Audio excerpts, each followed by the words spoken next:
हादरनि पार्लियामेन्टआव दिनैनिफ्राय जागायजेनबाय बाजेट जथुमाया।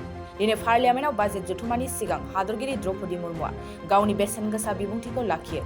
बिबुंथियाव हादरगिरि द्रौपदी मुर्मुआ मोदी सरकारनि थांनाय समाव गुबुन गुबुन जौगालु बिथांखिफोरखौ मावफुंनायनि सायाव गुवारै फोरमायथिना होदों।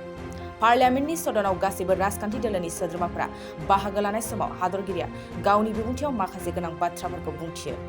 हादरगिरि मुर्मुआ बुंदों, मोदी सरकारा थांनाय 9 बोसोरनि गेजेराव भारतनि सुबुंफोरनो गोबां सोलायनाय लाबोनो हादों। जेरै भारतखौ मुलुगनि गेजेरावनो दरसे जौगासिनाय हादर खालामनो मोदी सरकारा गोख्रै खामानि मावगासिनो दं। हादरगिरिया बुंबावदों, हादरनि गोरिब सुबुंफोरनि जेंनाफोरखौ समाधान खालामनो थाखाय भारत सरकारा हा-हु, न'-बां मोनथायफोरखौ होगासिनो दं।